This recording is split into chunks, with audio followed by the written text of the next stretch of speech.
Good morning, everybody. Good morning. We agreed they would do Italian, I would do English, you would do German, so it's an international sangha, which is very nice. This is very nice. All right. So, I'm Hoko. Nice to see you. Thank you for inviting me into your lovely zendo and your sangha. Maybe you know my brother and sister, Gyoetsu and Doryu from Rome. Hi. So Hello.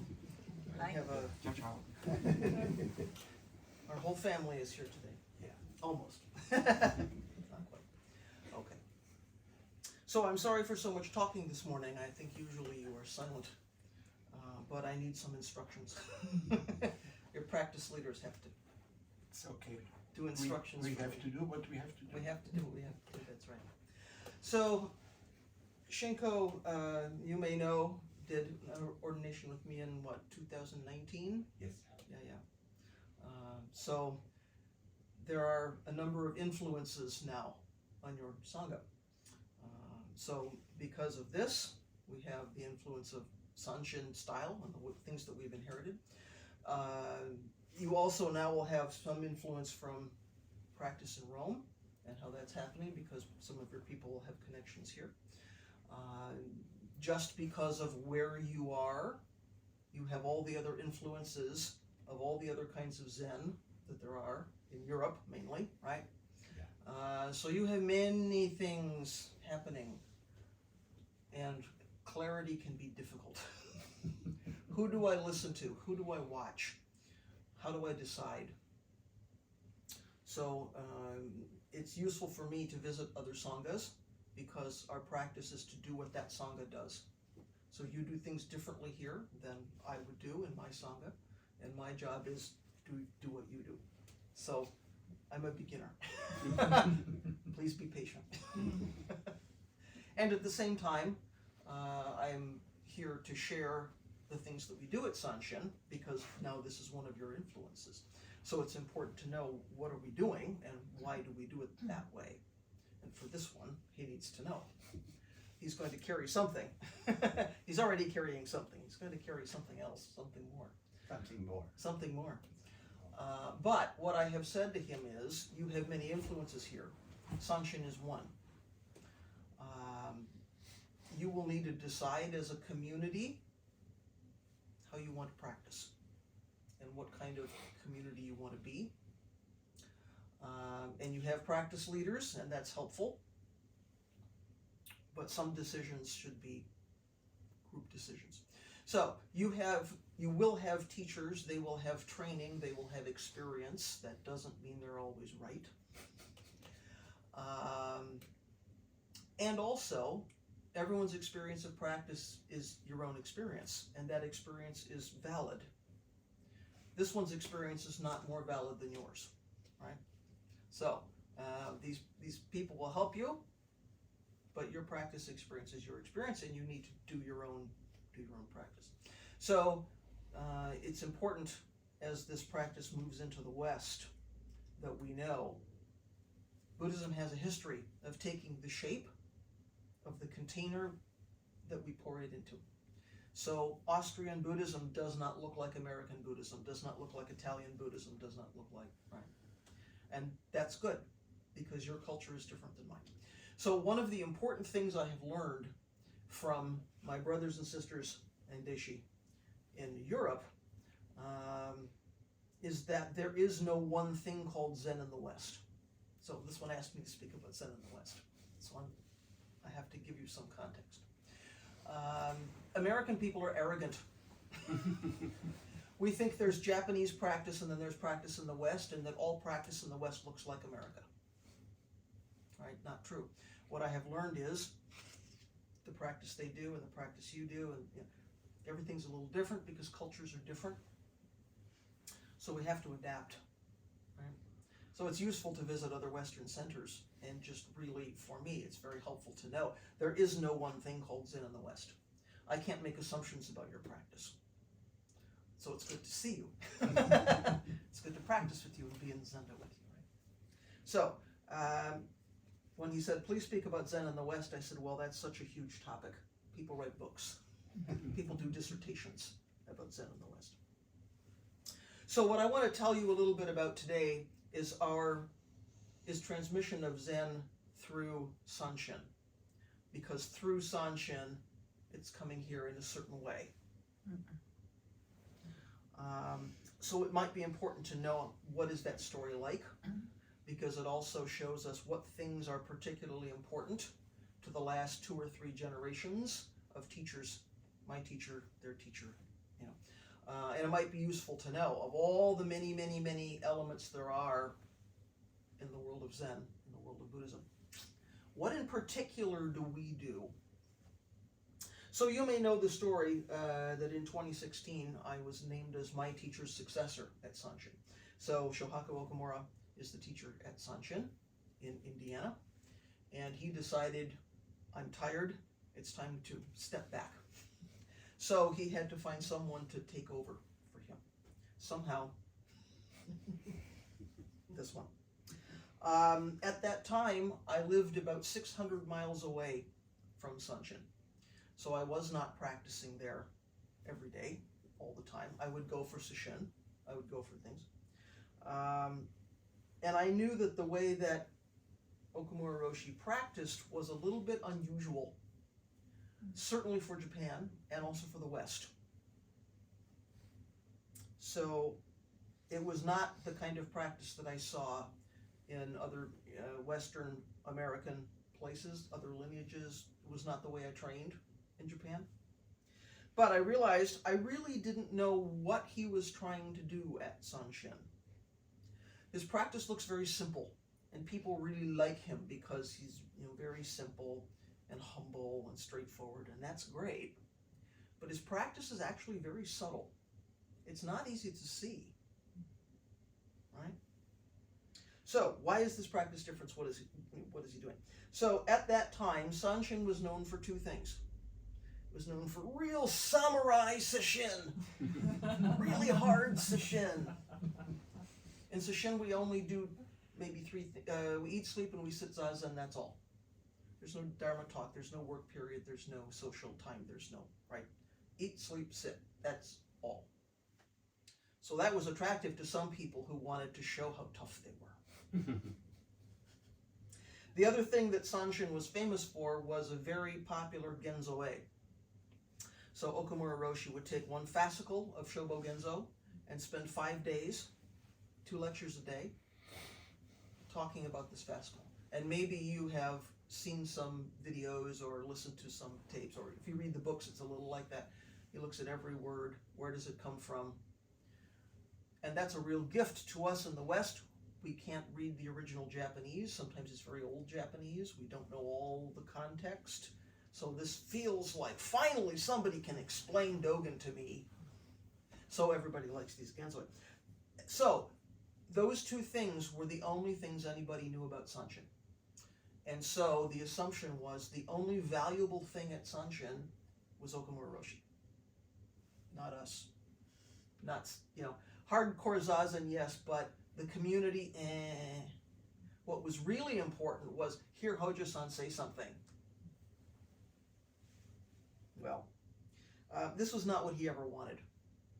He never wanted to be a rock star. And yet somehow, he's a rock star. So nobody really understood the very profound, very subtle kind of practice that he was doing. How the teachings and the activities and the sesshin and the genzo-e and the work period, how this was connected. Nobody really understood that. So his very specific vision of Soto Zen in America was also not so clear. He had a very specific thing he wanted to do, but it was not obvious, mainly because it didn't look like other American Zen places, right? He only wanted to create a place to keep alive Uchiyama Roshi's practice, his teacher's practice. All he wanted to do was bring his teacher's practice to America. So, you know, of course, he trained with Uchiyama Roshi at Untaiji in Japan, so some Untaiji style things. But Uchiyama Roshi taught in a very specific way. There were very specific things that he thought were important. And Hojo-san's aspiration, his vow, was to bring those things forward and to keep them alive. So I started to ask him a lot of questions. Why is your practice like this? What's the connection between this piece and this piece? Why is this thing important? What should we know about something? What was it that he wanted us to carry on? He does Dharma transmission. What is he asking us to do? And I felt like because I was now taking on his physical place, it was particularly important for me to know that. They have to adapt practice to Italy. You have to adapt practice to Austria. I was in the same place where he was practicing. So what was that? What did that look like? What was important there? So I collected all of this information, and it became clear to me that there was something I started to call Sanshin-Stil that I could describe. It had never been described before. It's not exactly like the traditional Japanese training temple style. It's also not like the usual American Dharma Center. So it's based on the practice life of Daijihi in Japan and the experiences that Uchiyama Roshi had in his life, and it's been adapted just enough that mostly lay people in the middle of America can do it. So the spirit is the same. We have to modify a little bit. Like you, our Zendo is in a house. We don't have all the artifacts. We don't have the fancy building. We don't have, so we all have to adapt so that regular people can do this practice, which is not exotic.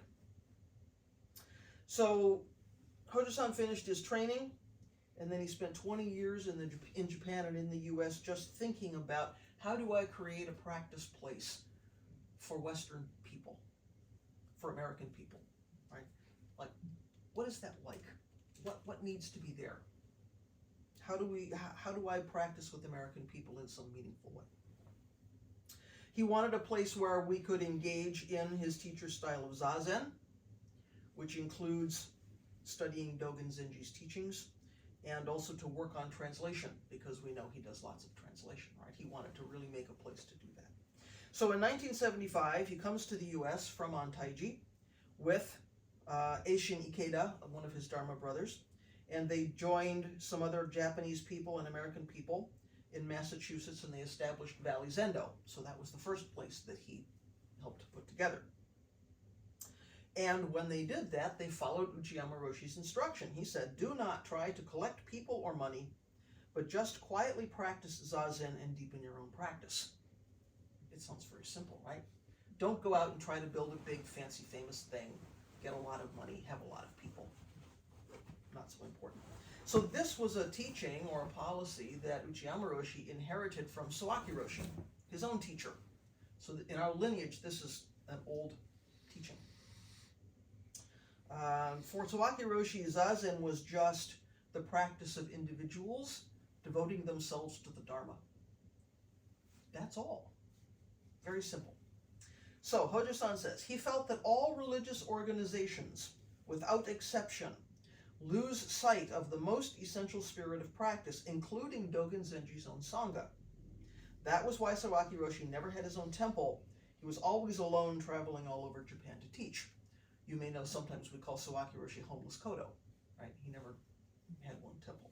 So at Valley Zendo, they just sat 4 periods a day. They didn't have any ceremonies. They didn't do any services. They just did the work that was necessary to live and to keep up the temple. So it was a very simple practice life. So Hojo says, Suzuki Roshi, Katagiri Roshi, and Maizumi Roshi established places in California and Minnesota, other places in the US, and tried to transplant authentic traditional Soto Zen monastic practice and establish big Japanese monasteries. Uchiyama Roshi didn't ask us to establish a big place, but just to continue sitting. If some people came to sit with us, we were to take care of them and practice with them. So a little like what you're doing here, right? If people come to practice with you, you welcome them, you help them, but maybe you don't have a big flashing sign in the street. Sit Zazen here! Please come to Buddha. If people find you, that's good. You help them, but, right? So, Hojo-san did the same thing when he started Sanshin. He thought if he just did his practice in a steady way every day, welcomed people who wanted to do that practice with him, then a Sangha would naturally form. A community would naturally form. He didn't need to go out and do a lot of work to drag people onto the cushion. If we simply do our practice, something happens, right? People find us. They like the community. So he didn't make a big plan. He didn't do a lot of organizing. And if you know Hojo-san, you know he is not an organizer of people. He just wants to sit. He lets us do the organizing of people. So building a community in America is really a challenge, especially when we're building a community based on something which is coming from Japan. Practice, understanding, texts, language, context is coming from a very different kind of culture. So I don't know if you know much about Japan, but on the surface, Japan looks very Western. If you go there, it looks very Western. It is not. Right? There are many, many things that happen that Western people don't pick up, right? So Buddhist teachings are what they are, right? Buddha taught what he taught. The Dharma is the Dharma is the Dharma. And yet, the concept of community or Sangha is understood and experienced differently depending on where you are. Your experience of community is different than a Japanese experience of community. So what keeps a Japanese practice community together and what keeps an American practice community together are not quite the same thing. If you're going to have Sangha, kind of the definition of Sangha is something is uniting everybody. In our case, that's Dharma. Hojo-san says, what's uniting a Sangha as a community is Dharma. But, you know, even though there's this shared set of underlying principles and teachings and all, community will be a little bit different everywhere. So Japanese culture is much more homogeneous, much more the same. The assumption is everybody understands the social rules, everyone agrees to follow them. Much less emphasis on the individual, right? So the interactions between people are more subtle, they're more indirect. Each person knows what his or her place is, knows what the responsibilities are in relation to other people who are senior or junior or something. Everyone knows that. Everyone has a place in the system. Everyone knows what their responsibilities are. So people who are older or more experienced have some responsibility to help people who are younger or have less experience. And the people, you know, so seniors are helping juniors. And that's, you know, on the job, in the zendo, in the family, in the society. And also, the junior has a responsibility to help and take care of the senior. So it's not one way. It's circular. Everyone has a responsibility. So status is not based on your personal accomplishment. It's overall in a Japanese community, people stay together because in that culture, groups and communities are the most important, not the small self. The group is most important. The community is most important. So that's where the energy goes. How do we keep a healthy community? You find your identity within that group rather than based on your own achievement, your own aspiration. So it's a bit like company loyalty versus career advancement, if you want to look at it that way. So Americans encounter these expectations, whoa, very uncomfortable. They are dismayed by these expectations because we are used to rising to the top based on our own efforts. If I just work hard enough, if I'm just good enough, if I just do the right thing, right? So we're used to being recognized for our personal contributions. So-and-so went above and beyond, so-and-so gave the most money, so-and-so did the best project. It's all about our sort of personal contributions. We're used to having enough space to express ourselves as individuals. My voice is very important, and then your voice is very important, right? So we need the space to express something. When she dances, she needs, or you need the space to express something. We're used to having our opinions heard. And not only heard, but actually considered. If there's a decision to be made, everybody wants a say, right? So we value our privacy. We value our self-concepts. I think I know what this is. That's important, right? We value diversity in our communities. At least today we talk about it a lot. Diversity in sanghas is a big topic in the US. I don't know about here. But then diversity in the US is a big challenge. Big issue. Yeah, for years and years anyway. So now it's becoming, how do we make our sanghas diverse?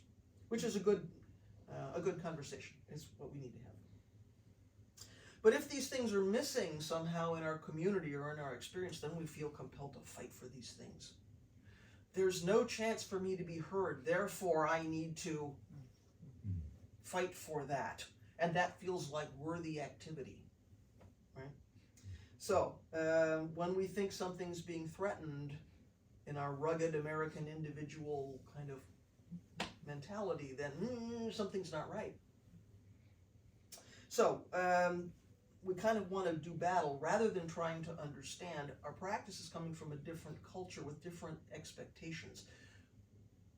We don't have to be Japanese. We don't have to have a Japanese community, but we need to understand why things look different. And maybe it's okay that they're different. So all of that is a challenge in making a community. Also, in fact, we were just having this conversation the other day, training in Japan in the Senmon Soto is sort of created for very flexible young Japanese men, right? It works very well for that. Americans typically come to practice at an older age, so maybe our bodies are not so flexible unless you're a dancer, right? We have a hard time sitting. Also, this is much less flexible. We have many habits of thought. I'm 61, right? So for 6 decades, I've been creating these thoughts. It's hard to let go of them. And when you enter into a different kind of community, you run into these things and you have a hard time letting go of that, right? So we have some challenges around that. But, being a practice community requires a certain amount of trust. We have to be willing to be transparent. We have to be willing to be vulnerable, because in a practice community, really, there's nowhere to hide, right? If we're being authentic, there's nowhere to hide. So if we're spending all of our energy in the community trying to maintain some boundary, you do want boundaries, maintain some separation, some solitude, I want to be alone, then it's difficult to practice in a community. So there's no point in being there, right? It's almost impossible to study interconnectedness if I'm trying to be separate. And one of the most important things about community and about Sangha is to study interconnectedness. This is one of the things we get from Okumura Roshi. The whole purpose of community is to study interconnectedness, because community is a manifestation of that. So Zen practice does not require that American communities or Western communities, Austrian communities, look like Asian or Japanese communities. It's not possible anyway. We don't need to adopt all the cultural principles from Japan. It does offer us the opportunity, though, to say, oh, there's a different way. There's another way to do this. Maybe I should investigate that. Maybe there's something I can learn from that. Because, of course, we just assume, as I said in the beginning, everything looks like this. All of our communities look like my community. No. So there's an opportunity there to really study interconnectedness as one of the 3 marks of existence, if we say there's more than one way to be a community. So when Hojo-san was thinking about starting Sanshin in 2003, he wrote, "We should make every effort to make Sanshin a healthy and wholesome organization, without forgetting that the life of a practice center is nothing other than practice, not organization. An institution or a practice center is simply a tool for practitioners to get together and practice and study each other as a community." So it can be very easy to get caught up in the administration and the promotion and the organizing. And believe me, those things are important. I worked for the government for a long time. Those things are important, you need them, but we can't do that and lose sight of practice and how administration is practice and promotions is practice, right? So when Hojo-san started Sanshin, he had to think about where in the US to start this. US is a very large country, and Buddhism was already there, of course. So he used to work for the International Center, Sotoshu's International Center in San Francisco. And when he worked there, he had to travel a lot to all the different sanghas. So he saw many teachers, many sanghas, many styles of practice. So he had all of that to work with. So he decided not to put Sanshin on one of the coasts. There was already lots of Buddhism, East Coast and West Coast particularly. And he said, I'm not putting Sanshin there. He put it right in the middle of the country.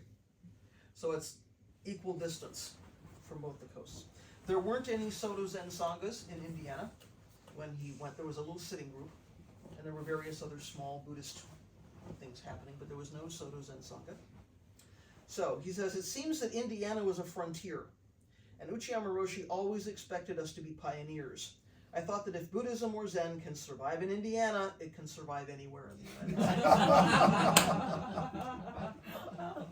Maybe you also think if Buddhism can survive in Vienna, it can survive anywhere. Because like this. You're doing frontier practice, right? I know teachers in America who are doing frontier practice. They have a little sangha in a state with no other sanghas. As a teacher, it's very difficult. In Japan, when you need help from other clergy, there's a temple next door, and down the street, you throw a stone, you hit a temple. So if you need to do a service with 10 registered clergy, that's not so difficult. In America, sometimes you have to import people from other states. There's no, right? Frontier practice is really hard. So in a way, this sitting is frontier practice. You're right on the edge all the time, but also just your life as a new sangha is frontier practice, and it's important, right? So if you can do it here, maybe it can survive anywhere. I don't know. So interestingly, Hojo-san also thought that because Indiana has a very strong Christian tradition, it's a great place to put a Zen center, a temple. Not because he wants to fight against Christianity. I thought this was very interesting when I learned about this. No, he thought it was a good thing for Sanshin to start in a place with a lot of Christian practice because it meant that people would have more resistance to Buddhism. And you think, why is that good? That should be, you should go to a college town where everyone's very liberal and there's, no, he wants to go, Bloomington, right? Which is a college town, but, he wanted that resistance from Christianity because he saw what happened on the East and West coasts. He said Buddhism became popular and then too quickly became Americanized. It got taken in, and then everyone had their own idea about it, and the Buddhism that was happening was based on people's ideas because it was too fast. They didn't have time to really struggle with and wrestle with, why is this different? This feels like a challenge, this is painful. No, I just want to make it comfortable, right? So if you know anything about California, you can imagine, right? So, it just meant that to him, to Hojo-san, Buddhism was transformed too quickly into something that was based on an expression of my own idea. I want Zen to be something, and that's the Zen to do it. So in Indiana, he says, this is going to take a long time, or it's going to take longer. People are going to be skeptical about this. So just like now people know about your land, and they think, what are they doing? Crazy people in, funny clothes and no hair and, bald women and what's going on. He just thought, people will be skeptical in Indiana about what this is, and so they're not going to turn Zen into something which is comfortable and familiar right away. It's going to change slowly, and he has always thought that's important. So much of his early effort in establishing Sanshin was to try to get us to deeply investigate the nature of Sangha and the nature of community, to understand interconnectedness. And of course, when he started, he had nobody with very much experience, nobody who knew how to run a temple.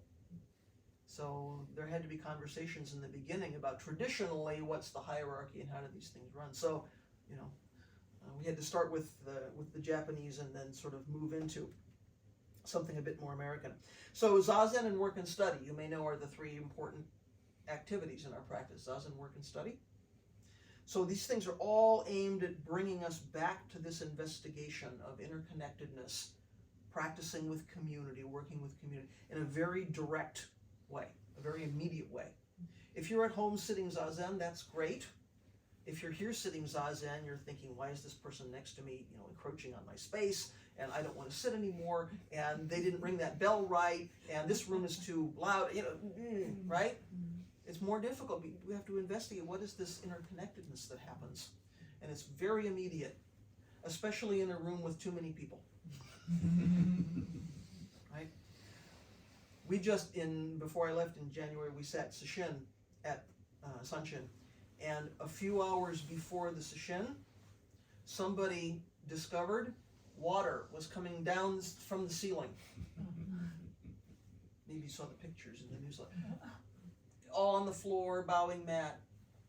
I had 8 or 10 people coming for Sesshin and nowhere to put them. And now what was I going to do? So we moved up into the common room upstairs. I think at that time I had 7 people. I have some people coming anyway. And it was just enough room for 7. And it was interesting at the end, we had 2 people who'd never sat Sesshin with us before. And at the end, one of them said, it was a real investigation of interconnectedness because anytime somebody sneezed, the ripple went around the room. It's very interesting about Sesshin. Maybe this is also your experience. You spend 3 days or 5 days or 7 days sitting with people, silent. You're not chatting with them. How's it going for you? Have you ever done this before? And anyway, by the end, you know everybody very well. You know how they walk. You know how they breathe. You know how they move. You know what they wear. It's very funny. At the end of Sesshin, then I'll see people say, my name is such and so. I've been sitting next to you for a week. Who are you? You know, where are you from? But they're very intimate with each other, right? It's a very interesting investigation of community in that way. So I will keep talking unless I stick to my to my schedule. So, okay. I thought it was, there's a wonderful thing that Hojo-san said once, which I have sort of adopted and I carry around. And he says, really, you know, that the point of our practice is to figure out how to be together without causing suffering for each other. And I just think that's wonderful in a zendo, but most of us don't live in the zendo. That's something we take into the world, right? How do I move through the world as a bodhisattva in some way which is not causing suffering for other beings? And I don't think it's just humans. How do I not pollute the water? How do I not step on an ant? How do I not hurt people? How do I move through the world investigating how to live without causing suffering to beings? That's the whole point of our practice. I just thought that I understand that. It's not this exotic, strange, I'm sitting zazen so that I have some peak experience, I feel like I'm on a purple cloud, I'm floating around, I see your mind. I mean, it's very concrete, right? Very practical. How do I move through the world and not hurt people? I think that's a wonderful thing. So, before I wrap up here, golly, I'm sorry. Before I wrap up here, it seems helpful to leave you with a very broad description of what Sanshin-Style is, because this one may carry it back to you, right? So it includes one underlying theme that I've discovered in talking with Hojo-san, and 3 elements of Uchiyama Roshi's Zazen, and the 3 main activities, Zazen, work, and study, we talked about. So the one underlying theme that I notice in Hojo-san's teaching, which he gets from Uchiyama Roshi, and he gets from Sawaki Roshi, and it goes all the way back to the Buddha, I think, is something I call non-reliance. This is not a normal English word. You might not know anything, a word like this, non-reliance. So to me, non-reliance is an exploration of this question. What is it that drives my practice? What am I relying on to get me under the cushion, to open the book of Dharma, to do work as a practice? Like what is driving my practice? If it's anything other than our own bodhicitta, we have a problem. If it's anything other than our own do you know this word bodhicitta? Anything other than our own aspiration for awakening, we have a problem. So what's driving our practice can't be what my teacher thinks of me. I want to sit more than my friend so I can be, right? I have to be at the Zendo because I have a volunteer responsibility. It used to be early on, as a teacher, someone would, I've been in lots of different sanghas, and someone would say, I need a doan, or I need somebody to make tea or something on a weekly basis, and someone would say, well, I'll take that job, that would be good for me because it will get me into the Zendo on a regular basis. And you just think, great, that's wonderful. And it was years before I realized, wait a minute, what's driving that person's practice? This person would feel bad if he or she didn't come to ring the bell or something. Not, my aspiration is for awakening, right? So it's not wrong, but I think it's not complete. It's maybe one aspect, and it can certainly be a support to our practice, but if the only thing getting me on the cushion is I'm obligated to be here, right? So sometimes what's driving us is our egos. I want to be more accomplished in my practice than the person next to me. I really want the teacher to notice me. We have lots of things going on about our egos. Sometimes it's the calendar. Well, it's time to do Rohatsu again. It's time to do that Bodhidharma memorial again. And if you've ever seen the Soto Shu calendar, there is something every day, and every month, and every quarter, and once a year, right? So if you're in the training temple, it's the 5th of the month, it's time to do the Bodhidharma memorial. Why are we doing it? I don't know, it's on the calendar. So we have to think about what's driving our practice. Uchiyama Roshi says all those things are toys. He says, the way that he taught was, do not rely on me as a teacher because it will fail you in some way. That's not to say teachers aren't important. It's easy to read that as saying, well, it just means we should do our own thing and we don't need teachers. That's not what he's saying. There's something very subtle here. There's not relying on something and then there's still making use of it as a support. We don't rely on Sangha for our practice, but our Sangha is a huge support. We don't rely on our teachers to drive our practice, but our teachers are very important. They're pointing to something we can't see yet. So this is, it's very subtle. So we have to do our own practice, and that practice has to come from our own bodhicitta. No one can do that for us. So there are lots of different ways that manifests at Sanshin. I can talk about that at some point if you want. 3 elements of Uchiyama Roshi's Zazen. We do Zazen in a Buddhist context. So Hojo-san says, and Buddha says, this practice is colorless, it's flavorless. You could do it in lots of contexts. You could do it because you want to reduce your stress, or stop procrastinating, or improve your marriage, or be more productive, right? We see mindfulness used for lots of things.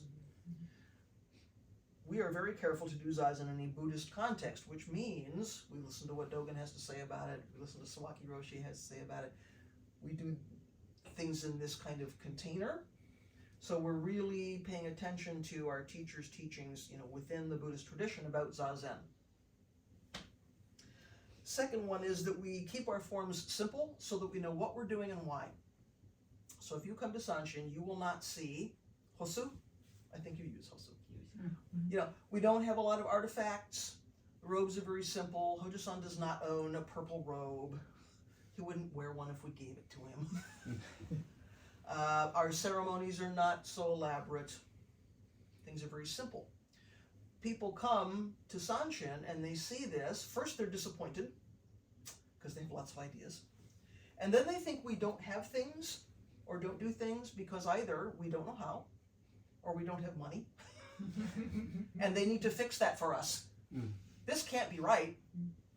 I'll buy you that big, expensive, elaborate. No, thank you. There's a reason. We keep things simple so we know why we're doing them. And it comes back to this non-reliance. Why are we doing the Bodhidharma Memorial? Because it's on the calendar? Or because we really feel like we want to express some gratitude to Bodhidharma? And if so, great. Right? So, why are we doing the forms? It's important to just really be aware. When I get to my cushion, I bow to my cushion. Why? When we're ringing bells in certain places, we've had lots of time over the last few days to work on liturgy, bells, and sometimes I'll say, why is this here? Do we know why this bell is here? These bells are not decoration. When she rings the bell, she's telling you something. You need to maybe know why. She's helping support what's going on, right? So we keep our forms very simple, and that's a big surprise to people. I had somebody, there was a guest in our Zendo for Ryakufusatsu, it must have been before the pandemic, and she came from somewhere in California where they do Ryakufusatsu. Ours is very simple. If you've ever done it in Japan, you guys have done it in Japan, right? It's very it's long and elaborate. Afterwards, she came out and she was very upset. What was that? That was not Ryakufusatsu. It's, she had some idea. It was really interesting because, Hojo-san has taken the very basic elements, and that's what we do. It's not better or worse than something more elaborate, but this is Sanshin-Stil. And why? We know why. Third element is that our practice is about finding, our zazen and all of our practice is about finding the balance between what I call peace and progress. Not everybody likes that phrase. They think it sounds political or something, I don't know. But this comes directly from Uchiyama Roshi's life, because when he was living, he saw what happened after World War II. So, Japan was a very serene kind of society, nothing changed very quickly. And then, suddenly, technology came, W. Edwards Deming showed up, maybe you know him, quality control, right? Lots of new things, new ideas. Which was progress. Lots of science, suddenly this was progress. So it's hard to have a balance between wanting to sort of turn inward and keep our peace of mind. And also, as bodhisattvas, we have responsibilities in the world. Somebody needs to be working on a cure for, cancer. Somebody needs to be doing progress. Zazen is in the middle there somewhere. Practice is in the middle somewhere. So Uchiyama Roshi spent a lot of time sort of thinking about how do we do this balance. If you read Opening the Hand of Thought, it's very subtle, but it's there. A lot of it is there. Peace and progress. So Zazen is in the middle of that, and we get to investigate that. So those three things. Zazen's Buddhist context, simple forms, expressing Zazen mind. And this Zazen balancing peace and progress. Three elements of his practice that we inherit at Sanshin. So we've talked, I mentioned earlier the three main activities, Zazen, work, and study. So Zazen we've talked about. Work. So work can be in the temple. It can also be outside the temple. So if you're doing residential practice, you're living in the temple, you're investigating Dogen's three minds, kind mind and joyful mind and magnanimous mind. You're doing beneficial action inside the temple. Maybe you're ringing bells, cooking meals for people, sweeping the zendo.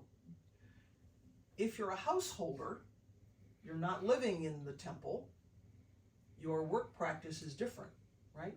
Your work practice is about investigating the three pure precepts, right? Doing good for beings and avoiding harmful activity, and you're doing that in the workplace and taking care of your children and your grandchildren and doing your volunteer activity and raking the leaves in your yard, right? So you're doing some beneficial action. And study. So study is very interesting. People sometimes don't understand the role of study, especially when Genzo-e became such a big thing. Everyone's thinking, oh, I should sit Zazen in order to understand Dogen. Right? I should sit Zazen in order to understand what Dogen said, because then somehow I'll have some clarity and it will make sense. And for Hojo-san, it's exactly the opposite. We do the Dharma study in order to deeply understand Zazen. Right? Even Sawaki Roshi said everything is, all the sutras are a footnote to Zazen. What's important? It's the Zazen. It's not the intellectual stuff. So we do the Dharma study in order to understand what goes on when we sit on this cushion. It seems backwards, right? Zazen seems very easy. Dogen seems very difficult. Shouldn't we have simple clarity and then try to understand Dogen? No, the reason that Hojo-san does these Genzo-Eis is he says, in this style, we sit a lot of Zazen.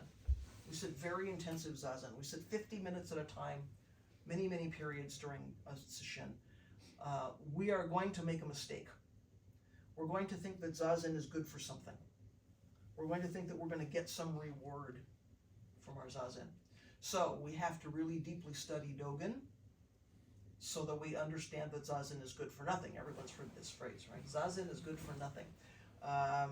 That's Hojo-san's version of what others have said, right?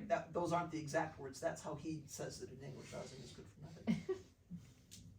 So, if we don't understand that, we think, we have some reward. So, the study is not what we think it is, right?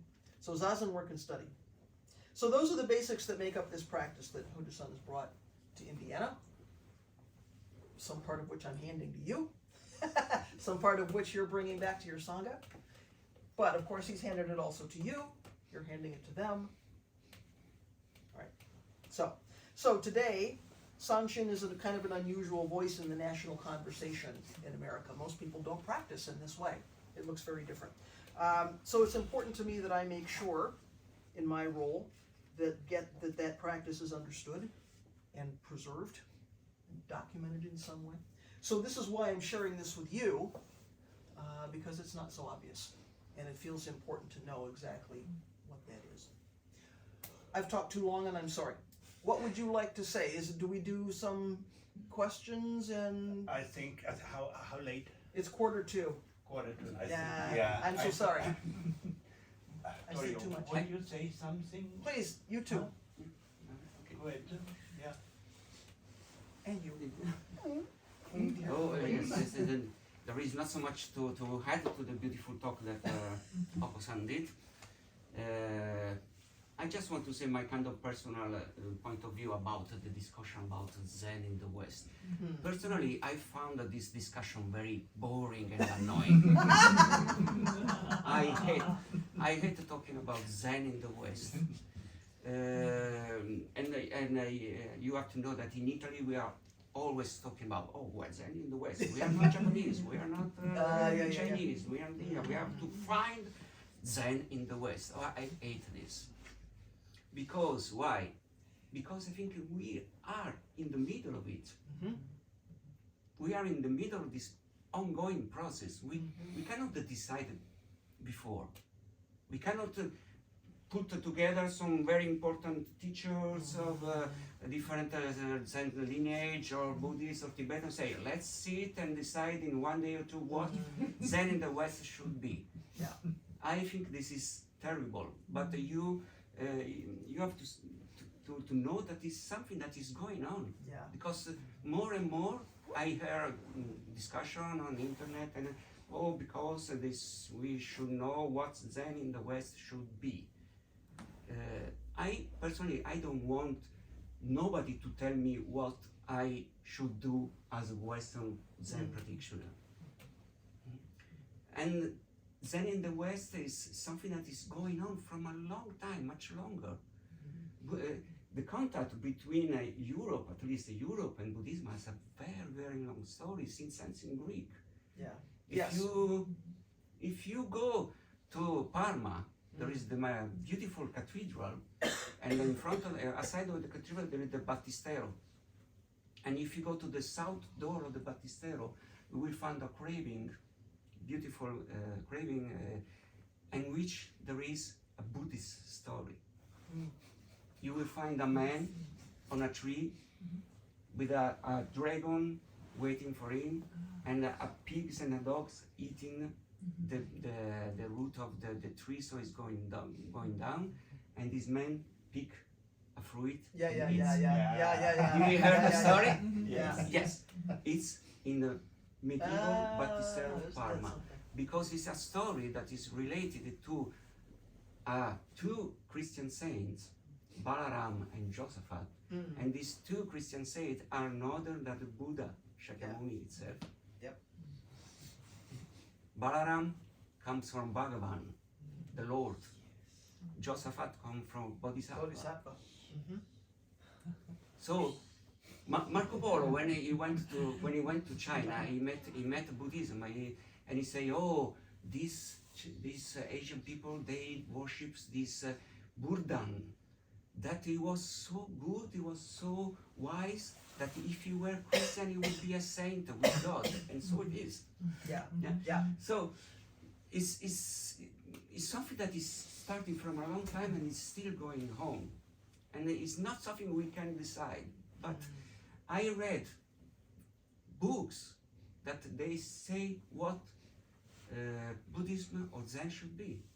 Like, for example, I don't want to. I really love him, but Stephen Batchelor. Yeah. Stephen Batchelor, Yeah, his yeah. mission of life is Yeah. to Define it. define Yeah. Buddhism in the West and to tell to us Westerners how we have to practice I know. Buddhism. I know. That's terrible, you know. Hoko-san, she mentioned the mindfulness. That is something very terrible. And there is a website in Italy. It's called Zen in the City. Okay, and the guy who is Imagine. and the guy who owns this website is so crazy about to find what Zen should be in the Western context, that should be secular and lay. And he said that the Zen of the future should be rid of on anything religious Yeah. and superstition. Yeah. Sick. Yep. I put. Yeah. Yeah.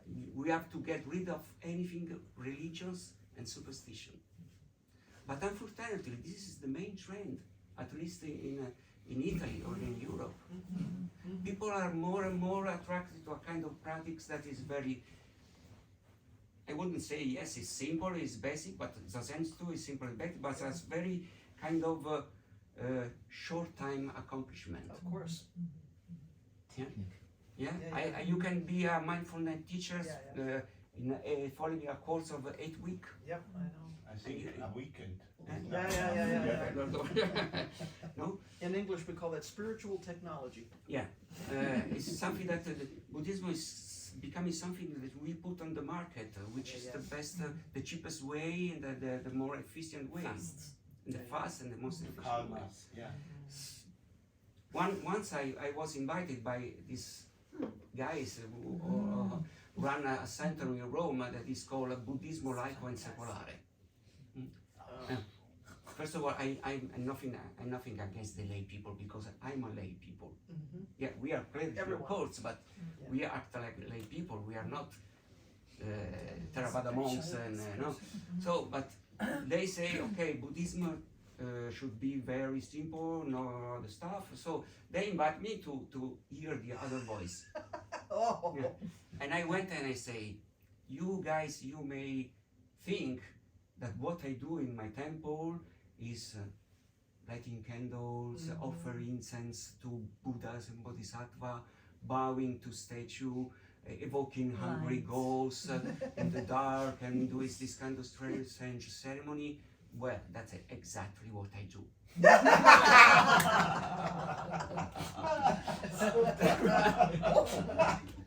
Because in a Zen practice, we do a lot of useless things. We do things that will never give us back material accomplishment. We do spiritual practice, and spiritual practice has no limit, has no end. Our first Bodhisattva vow is say, living beings are numberless. I vow to save them all. It doesn't say living beings are numberless. I vow to save 27. The ones I like. No, I vow to save them all. And this is the spiritual and, pardon me, the religious aspect of Buddhism. This vastness that is something that cannot be defined. because we cannot define what religious or spiritual aspect is. Most of people, they say, okay, Buddhism has nothing to do with religion, something that is up to you, to your well-being. But I think that our practice is good for nothing because it's so vast, it's so limitless. So for me, when I hear, okay, what should be Buddhism in the West, I say, I don't know. It's an ongoing process. It's not up to me to define. What is my task? What is my duty, at least for me, is to give back what I received from my teachers. I received something from my teacher with gratitude, and with gratitude I want to transmit as it is. Of course, I will do small changes because we are not living in a big temple in Japan. We are a small apartment in Rome. The ceremonies are very basics, and even I wish also. But I try to transmit what I receive, the spirit of the practice and the vastness spirit of the practice as much as I can. Remembering, taking notes of what I learned from my teacher and what I learned from my training in Japan and in the United States. I think that's my task. Nothing, stop. I don't want to create Buddhism in the West. I'm part of this process. And our legacy, our heritage is so vast that I cannot decide, okay, this I take, this I throw out, this one is good, this one is not good. And you have to know there are teachers who do like this. No, this is too Japanese. No, this is not nice. I say, okay, this is good. Okay, so that's what my aim. We wear robes. This okesa comes from India. The kolomo comes from China. The kimono comes from Japan. And my underwear are Western. That's always the one layer. So we are part of this beautiful and magnificent process that is Buddhism. Buddhism is something so alive, so vivid, so vital that it's not up to us to decide what should be. We just taking part of it. Okay? Thank you. Good. Well, I remember that when Dalai Lama was talking that all the living beings maybe were our mother, the translator said, Dalai Lama, people of West has a lot of problems. So please change something because this is a little bit strong story. And I cannot think. We talk about compassion. We talk about knowledge, but we have to find really the mother inside one each other, because we are in relationship. So when I open the door, I smile, and it's not because he's come to me. It's not this. It's welcome. This is your family. You are my family. Where were you before? Where have you been? Yeah. And I don't know. I don't want to know your story because I don't want to touch nothing if you don't want. So really free from you have to do this, you have to do this. And what I love is when people come, I said, please look the other what are doing. They don't know, they have no rule, but they do. Everybody the right thing. What is this? They look and then they come inside like fishes in the water, because you look the other, what are you doing, and you do the other thing. And it's not better, not less. It's important, very, very important. So, and I am in a kitchen often because often I am tenzo.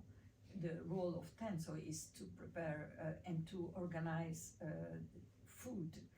And really, this food is like us. We have to touch with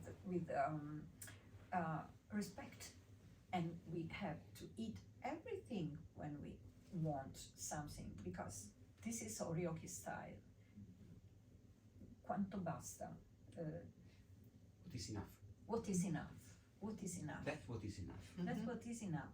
So what is enough is something that people bring in the life. Don't do bad things. And we have a big lesson about ecology of mind, ecology of nature. We became good people to do good things. It's not good bad, because clarity, clear eyes is not I decided to do only this and this is bad. I do everything because I am human, but I am mommy of everything, also of my bad things, please. So if people suffer, they have no reject the sufferance, no reject, and like mommy, when you broke something, I don't know, I have no children, but when you broke something, my mommy was incredible. But if you understand that this is because it's ignorance, because don't know, you don't give violence about this. So you became a very different person because you love. And love is not love. It's really love everything. Also, I want to save all the people without there is no list, but list, I'm sorry. Well, so I want to say that when we have a box, and this is the tappo, like Yeah, the lid. Yeah, the lid. Yeah. Yes. Yeah, lid. yeah. Sometimes we want to do, and it's not coming. You are thinking other things, boom, it's coming. Why? I don't understand. And I was investigating this. We have not to do the way because we want something in this way. The way is going, like the river to the seaside, but the river and the seaside are one. So I am the tappo, I am the thermos, I am everything I touch and I see and I meet. So with object, with people, the relation is profound and full of gratitude, because we need the respect. And respect is, for me, I am a woman. She said me, talk about women. Yeah, I said we need to hear from the ladies. Make her say something. I'm sorry, I am from south of Italy. The south is south, but south is everywhere, because there is always something on north. So, which is south, is the culture. The culture was why you have to study. You marry a rich man, and why you have to dance. Dance is for bad girls, bad. I want to dance. I want to dance. I am a bad girl, but I want to dance, and I want to be a nun. Whoa!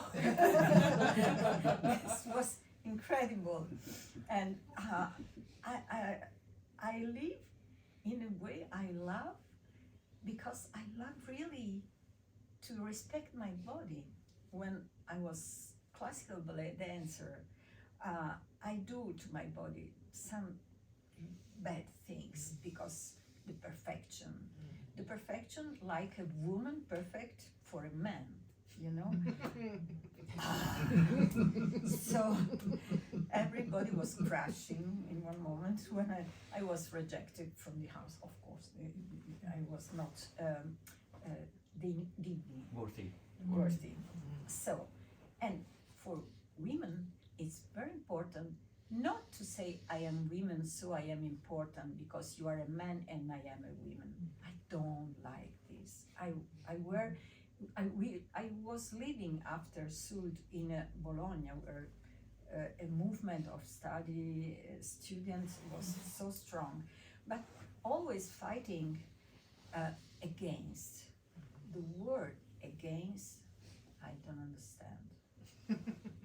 Really, I don't want this word in my life, against. I want to understand what is happening. And I am not a woman, I am a person. So the beginning of everything is this volunteer to push down somebody for to bring up in Iran is this. So I cry a lot when I see the news on the television. Is the really incredible story, because in a little way I lived this in my family. I was rejected, I was with violence, and I pay for this. For my freedom I pay. So there is no women, no men's, there is love, one each other. And there is not a gay and lesbian. I don't want, interview me, because I am the president of the association, he's the abbot. And what are you thinking if some lay people, gay people is coming in your center? Are you joking? Are you really telling Asking me me this? Yes, yes, you are yes. doing this question to me? Who are you? Who are you? No, you. Who are you? So, marriage in gay people, this is not my job. I want to go out from all the politician things, and I am doing something sitting in the wall, facing the wall. So when I asked to Ojo-san, what is the wall for you? Ojo-san, that is a long speaker. He said, Buddha. Buddha. Finish. Finish. Buddha is sitting in front of Buddha.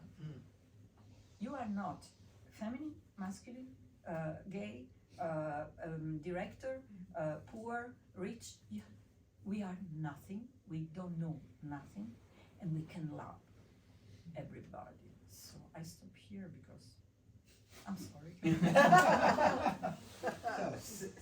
Thank you, Gyoetsu. Thank you. So, I You had think, something to say. yeah, I knew it. perfect, wonderful. Okay. Yeah, I think I choose the right topic.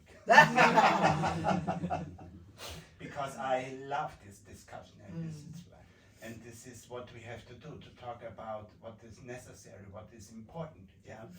And I feel with you, because what I think, or what I see is that Buddhism in the West is getting more and more something secular, something is a technique we can use to get more and more and more, and to get calm, and then we can get more and more and more and more, yeah. And my inspiration, or my personal vow is to bring this back to society, and to show society, or to show how real interconnectedness can be lived in a daily life. Yep. Yeah.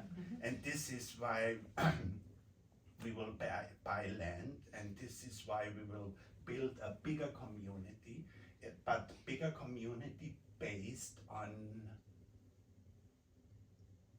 society. Yeah. Yeah. That's the core.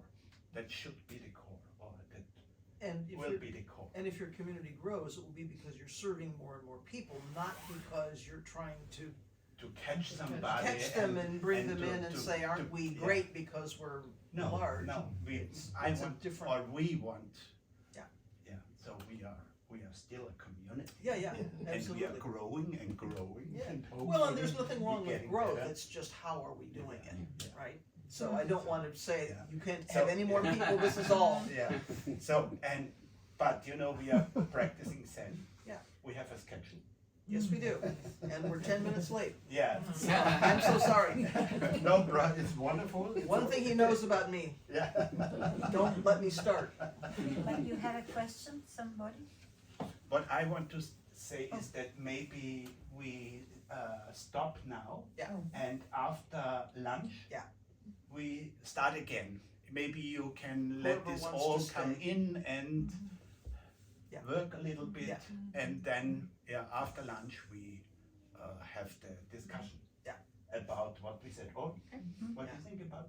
And we are in the schedule and a little bit less. Yeah. No, that's good. I don't No know, problem. we have a fly at Oh, the it's- we moment. have enough. Yeah, we have Seven enough. So minutes. we We have have- enough time, and Thank I you. have a fast Hopefully car. we are fine. If the snow If the is snow Hopefully, is taken hopefully. away. You know, the snow is not so much. We are Really? used. Really? Yeah, we are used in Vienna for Yeah, snow. yeah, this It's is not not- like in Rome. so I think that maybe a little bit later, but yeah. Okay. So closing chants and closing bows and on to the Yeah. next thing, right? All right, thank you everybody for Thank you. inviting us in and listening today.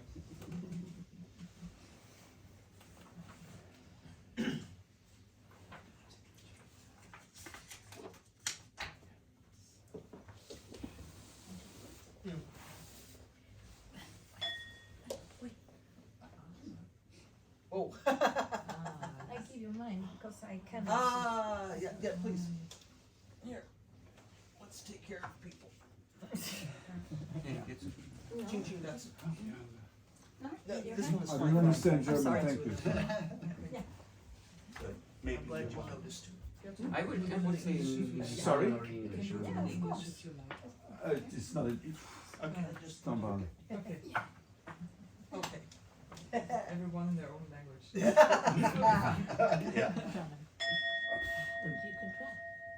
I don't understand German, sorry. Die Wesen sind zahllos, ich gelobe sie zu befreien. Die Verblendungen sind unerschöpflich, ich gelobe sie zu beenden. Die Dharma-Tore sind grenzenlos, ich gelobe sie zu durchschreiten. Der Buddha-Weg ist unübertrefflich, ich gelobe ihn zu verwirklichen. Die Wesen sind zahllos, ich gelobe sie zu befreien. Die Verblendungen sind unerschöpflich, ich gelobe sie zu beenden. Die Dharma-Tore sind grenzenlos, ich gelobe sie zu durchschreiten. Der Buddha-Weg ist unübertrefflich, ich gelobe ihn zu verwirklichen. Die Wesen sind zahllos, ich gelobe sie zu befreien. Die Verblendungen sind unerschöpflich, ich gelobe sie zu beenden. Die Dharma-Tore sind grenzenlos, ich gelobe sie zu durchschreiten. Der Buddha-Weg ist unübertrefflich,